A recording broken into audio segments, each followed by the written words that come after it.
Let's talk about power series. You are already a little bit familiar with this topic because Taylor series are an example of power series. For example, our exponential function, we can have some kind of approximation for that. We can have a Taylor polynomial. If we form the Taylor polynomial for e to power x and we take an infinite number of terms, then we will obtain the Taylor series of the function. A power series looks like this. It's an infinite series and there are some terms to power n and then there are some coefficients. The number x0 is called the center of the power series. If the center is equal to 0, then we will just have powers of x. Well, how does this kind of series behave? We will have that the series converges on some maximal interval. The interval is symmetric with respect to the center, so if we have here the real line and we have the center of convergence here, then the interval will be some interval. The radius of the interval is r. The letter r is called the radius of convergence. So how do these intervals look?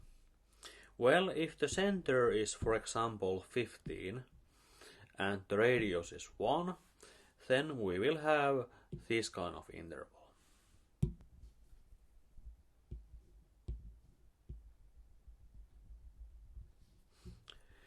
On the other hand, if the radius would be larger, then our interval would be larger. It can also happen that our radius of convergence is 0. In that case, our interval will be just the one point in the middle. On the other hand, if our radius of convergence is infinite, then we will obtain the whole real line as the convergence area of the series.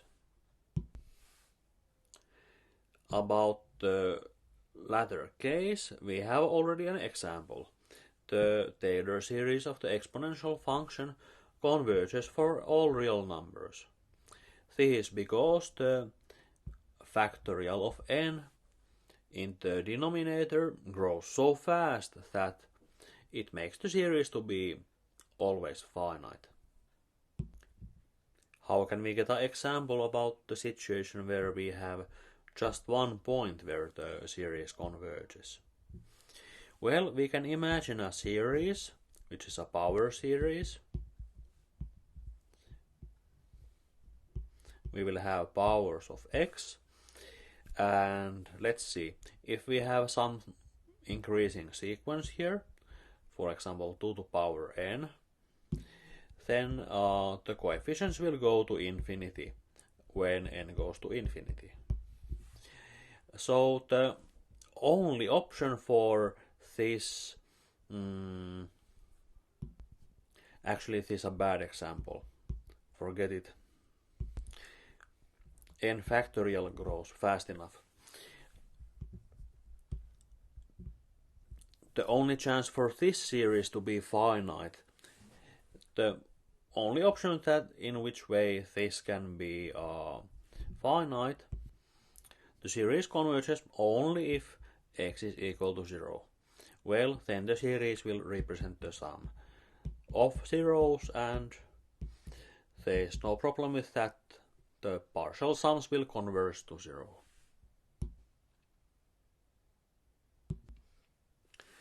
Let's see an example about this case, where we have some finite interval.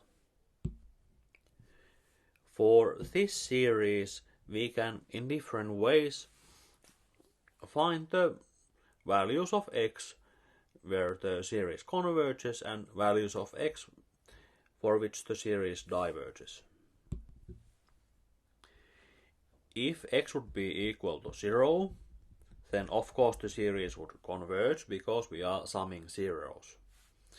If we are somewhere close to 0, then we have the geometric majorant for the series and the series converges. If we are outside from this interval somewhere here or somewhere here, we will have that the limit of the general term is not 0, and that will show that the series diverges. The remaining case are the endpoints of the interval, and for those values the series will become some particular case, and we can study if the series converges or not. So for this series the interval of convergence is from -1 to 1, -1 included, 1 excluded, and the radius of convergence is 1. Let's see a theorem by Abel. In the theorem we consider a power series and we would like to find the set where it converges. The first result is that if we know a point where the series converges, we will have an interval where the series converges. The second part of the theorem tells that if we find a point where the series diverges, then we find two areas where the series diverges. Let's also express the claim as formulas. Let's call the series star. If our series converges for x equal to x1, we will have that the series converges for all x satisfying the distance from x to x0 is less than distance from x to x1. So if x is more close to x0 than x1 is, then the series will converge. The other part of the theorem is that if the series diverges for x equal to x2, then it will diverge for all x which are further away from x0 than x2 is. Let's prove this theorem. So in the first case we know that this series converges. We are interested about this series. If we would denote the terms of this series with an, we could study the absolute values of an. They seem to be less than these by our assumption, but now we don't know if this series converges because we don't know if this number here is positive or if this number here is positive, so that we could take the absolute values out and we could get our original series. So we were left with some absolute values which created some problem for us. So we need to work more. Our series converges, so we find that its general term must go to 0. Therefore we find some real number which gives a bound for the general term for all values of n. We are interested about this series. For its general term, we now obtain this kind of expression.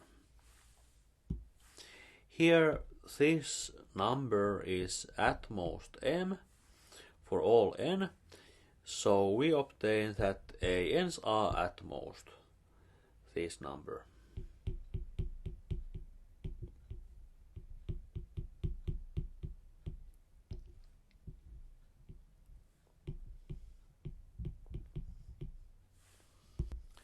By our assumption, the number inside the brackets here is less than 1. So our series has a convergent geometric majorant. So our series converges absolutely for those values of x.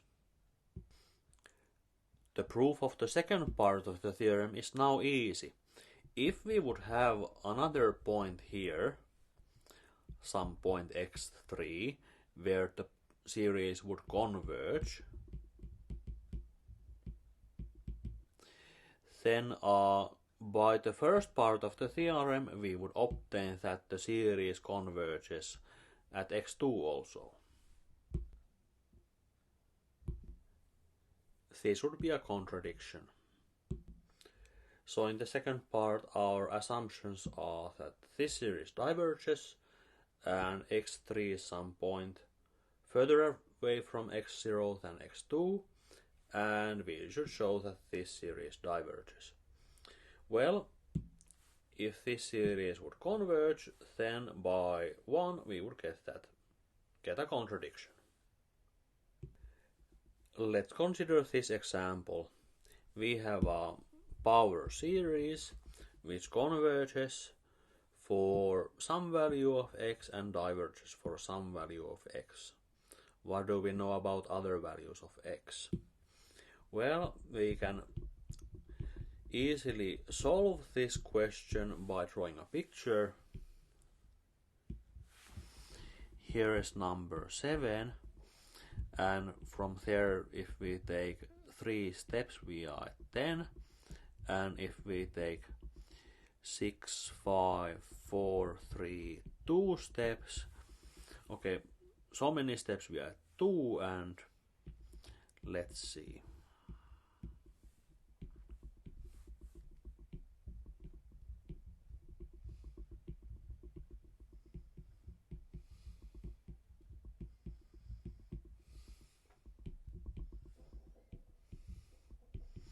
I think that's enough. So, because the series has the center 7 and the series converges at 10, well, the distance between 7 and 10 is 3. We can also make the same distance here. So we get that the series will converge on this interval.